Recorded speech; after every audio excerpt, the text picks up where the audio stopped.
As I record this video before Game 2 of their series, the Dallas Mavericks have lost 10 straight games to the Phoenix Suns, with their last win coming all the way back at the end of 2019. And while the rosters for both teams have changed considerably in that time, there were some issues with the 2020 Dallas Mavericks that are still present with the team today, a team who got swept by the Suns 4-0 in the regular season, and very well may lose to them in the playoffs in a similar fashion. However, looking first at what the Mavs can do to win this series, they have Luka Doncic. That is by far their biggest strength over the Suns, having the best player in the playoff series. And I know Devin Booker has been incredible. I think he should make All-NBA first team. Dude is having an amazing season, best player on the best team. Nevertheless, Luka Doncic is still pretty clearly a superior player to Devin Booker, and if you don't think so, I don't really know what to tell you. You're just wrong. Luka Doncic showed this in Game 1 as he dropped 45 points along with 12 rebounds and 8 assists on 50% shooting from the field, 11 of 14 from the free throw line. It was a true playoff masterclass performance, and one we've gotten rather used to seeing Luka Doncic have. This is just a quick side note here. You know, Luka already has 6 40-point playoff games. For comparison, Kevin Durant is 4th all-time in 40-point playoff games, and he has 14. Luka is already almost halfway there, and this year's the first time he made it out of the first round.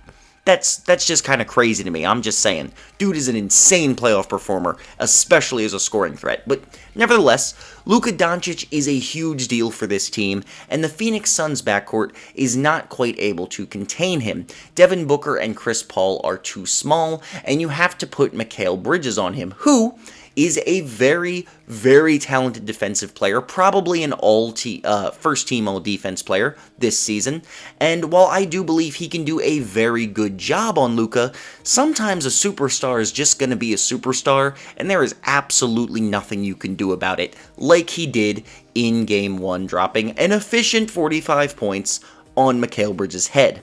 So Luka Doncic is by far the biggest strength of the Mavericks, and the second biggest strength of them, I would say, is their shooting, specifically at the big man position. Maxi Kleber has become a three-point specialist of sort in these playoffs. He gave Rudy Gobert hell in the matchup with the Jazz, and he is going to do something similar to DeAndre Ayton if the Mavericks are going to stand a chance. Ayton is a very solid rim protector, and you need to pull him out of the paint to make life easier for everyone else on this team, especially Luka and Jalen Brunson, and Spencer Dinwiddie could really benefit from this as well. Maxi Kleber must keep hitting his threes. He shot 5 of 8 in Game 1, and he's gonna need to keep looking like some kind of 6'9" Steph Curry if the Mavericks are going to win. However, this is where the Mavericks' advantages end and the Phoenix Suns begin to outclass them, starting with the coach. Now, Jason Kidd has shocked me this season with what a good coach he has been. I thought he was an awful choice. I had no idea why they hired him. I said he was going to be terrible. And at the start of the year, it really looked like he was. But after trading Kristaps Porzingis and after Jalen Brunson began to break out, his offense and defense have both looked really, really good for this Dallas team. Specifically their defense. He coaches a phenomenal defensive scheme, despite not having a plethora of defensive talent to work with, and his offense has been very good. The Mavericks finished middle of the pack in the regular season. When you consider how awful they were at the beginning of the year, they're pretty close, if not actually entering into being a top 10 offense in the league. But while we do need to give Kidd his flowers, Monty Williams is clearly the superior coach. I don't think anyone is going to disagree with me here. Williams is one of, if not the, best coaches in the entire NBA. He has an amazing relationship with his players. He's good out of timeouts. He runs great plays. He's able to adjust well. He's just phenomenal all around. I really can't think of a single criticism to levy against him as a coach, and he is presumably going to outcoach Jason Kidd in this series. Next up, we got the backcourt, and the Dallas Mavericks have a very solid backcourt overall. Luka Doncic, whether you want to call him a point guard, a shooting guard, you might even think of him as a small forward, but I would say he's certainly a guard these days.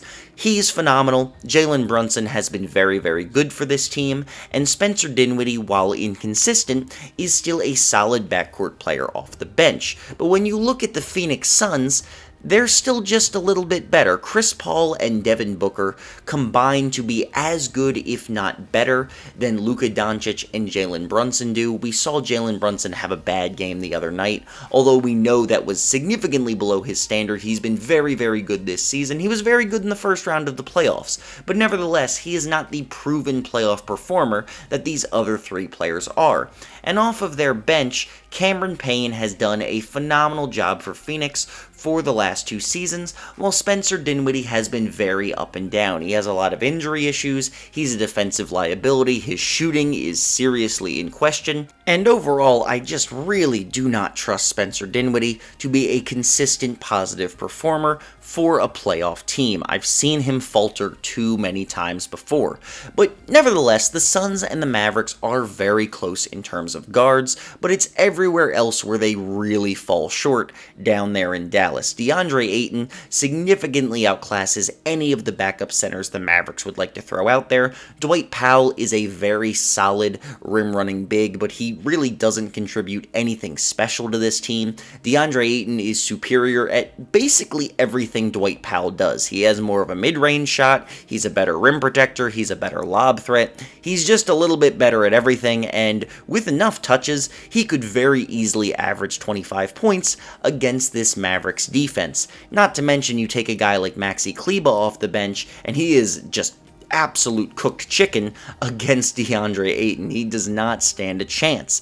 Meanwhile, at the forward positions, the Mavericks have some very solid defenders in Dorian Finney-Smith and Reggie Bullock. They've both been very good for the team this year. Their three-point shots are generally falling. They do everything you could ask them to do, but neither of them have much of a role on offense other than being either catch-and-shoot three-point shooters or getting to the rim with open lanes created by Luka Doncic. Meanwhile, in Phoenix, you have a guy in Mikal Bridges who is a phenomenal all-around player and has a little bit of a playmaking ability. He's one of the best defenders in the entire NBA, as mentioned, better certainly than Bullock or Finney-Smith, as good as they both are, and he's starting to show some ability to take opponents off the dribble and create for himself, while Jay Crowder is just a very good three-point shooting role player, another guy who plays solid defense, and he's a decent rebounder as well. But while you could maybe argue that the Mavs' starting backcourt is almost as good as Phoenix's, it is the bench where the Suns take a massive advantage, because their bench is good on both ends of the floor, and the Mavericks just aren't. You see, the Mavericks bench, we mentioned Maxi Kleber, very good offensive player off the bench, very good three-point shooter, not a good defender. Davis Bertans, streaky three-point shooter, terrible defender. Dinwiddie is a terrible defender, and the other guys coming off, like Green, he plays a little bit of defense, but he's non-existent on offense, so it evens out again. Meanwhile, coming off of Phoenix's bench, Torrey Craig has only played a few minutes in this series, but he is a solid player. Cam Johnson is a 6th Man of the Year candidate this year. He didn't have a chance to win it with Tyler Hero existing, but he's arguably the runner-up for the award. JaVale McGee has had a complete career resurgence of late, playing amazing backup center minutes for the Phoenix Suns. He is perfect next to Chris Paul when he's needed to step into the starting lineup. Dude has looked amazing. And Cameron Payne, as mentioned, is a very solid backup point guard.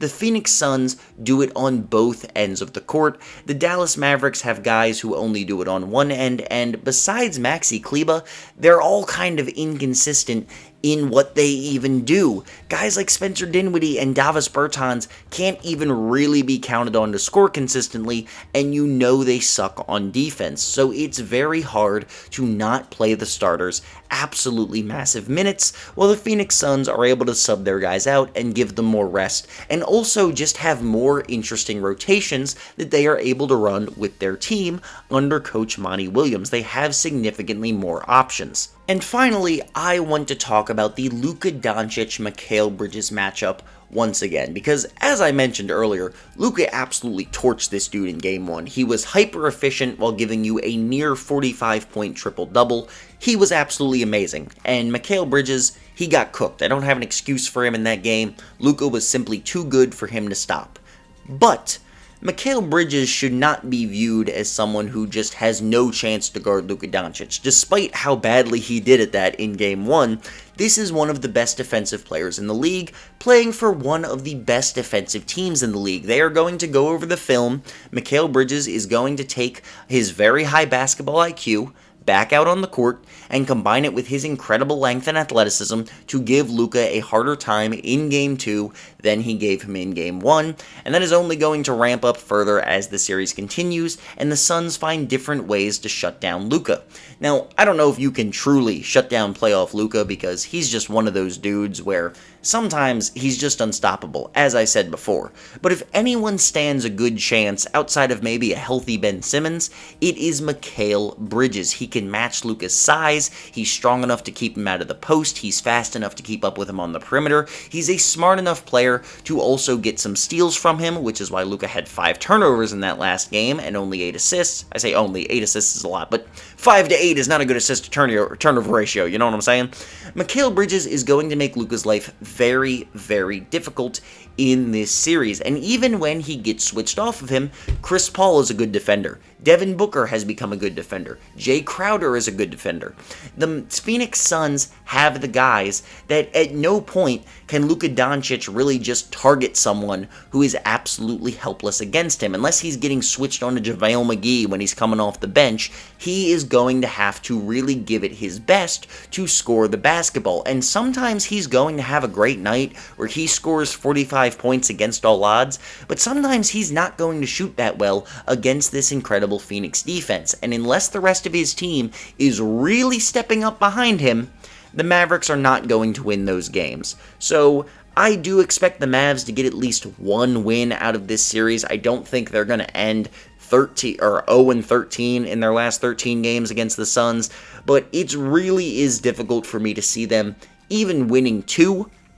And 2 is the absolute most I can imagine. So Phoenix Suns in 5 games is my best guess right now. The Mavericks are simply not good enough to match up with them in the playoffs.